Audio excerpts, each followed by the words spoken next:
হিচাপত চৰকাৰে যিটো প্ৰতিশ্ৰুতি দিছিলে বিজেপি এজিপি এনডিএ যিটো প্ৰতিশ্ৰুতি দিছিলে ৰাইজক চৰকাৰ গঠন কৰিয়েই সেই প্ৰতিশ্ৰুতিৰ ইউটাৰ্ণ মাৰিলে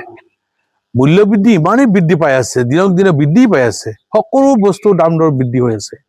আজি জনসাধাৰণ কুংগা হৈ পৰিছে আৰু এই মূল্যবৃদ্ধি হোৱাৰ কাৰণ হ'ল চেণ্ডিকেট ৰাজ এই ইলেকশ্যনৰ সময়ত চেণ্ডিকেট ৰাজ চলাই লুণ্ঠন ৰাজ চলাই আজি এই বিভিন্ন সা সামগ্ৰীৰ দামবিলাক বৃদ্ধি কৰিছে আজি এইটো আমাৰ সমগ্ৰ জনসাধাৰণৰ ওপৰত চাপটো পৰিছে গতিকে এইটো অপ্ৰাসংগিক হৈছে আৰু চৰকাৰে এই মূল্যবৃদ্ধিক নিয়ন্ত্ৰণ কৰাৰ কাৰণে আহ্বান জনাইছোঁ চৰকাৰে মূল্যবৃদ্ধি নিয়ন্ত্ৰণ কৰক য'ত তেওঁলোকৰ প্ৰতিশ্ৰুতি আছিলে যে মূল্য বৃদ্ধিটো ৰোধ কৰিব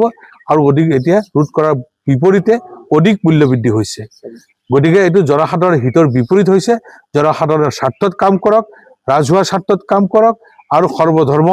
মতে ৰাজধৰ্ম পালন কৰি চৰকাৰটো প্ৰচাৰিত হওক তাৰে আশা কৰিছোঁ বিজেপিয়ে কৈ আছে যে মধ্যপ্ৰদেশত হোৱা যুদ্ধৰ প্ৰভাৱ পৰি পেলাইহে মূল্যবৃদ্ধি হৈছে তুমি যদি শাক পাচলিৰ পৰা সাৰৰ পৰা তেললৈকে ইন্ধনলৈকে চবতে মূল্যবৃদ্ধি হৈ আছে আমি ভাৰতবৰ্ষ কি বহিৰাজ্যৰ তলতীয়া হৈ আছো নেকি ভাৰতবৰ্ষৰ বেলেগ ৰাষ্ট্ৰৰ পৰা আমদানি হলেহে আমাৰ ইয়াত ৰপ্তানি হলেহে আমি চলিব পাৰোঁ নেকি নিজস্ব আমাৰ ক্ষমতা নাই নেকি চৰকাৰ ইমান দুৰ্বল কিয় হৈছে যে নিজস্ব ক্ষমতা নাই উৎপাদন ক্ষমতা হ্ৰাস কিয় পালে গতিকে হ্ৰাস পোৱাৰ কাৰণে চৰকাৰে দায়ী এইটো এটা অজুহাত দিছে এইটো অজুহাত নহয় আচলতে লুণ্ঠন ৰাজ যিটো চলাই আছিলে আমাৰ যিটো চেণ্ডিকেট ৰাজ চলাই আছিলে সেই চেণ্ডিকেট ৰাজৰ এইটো ফল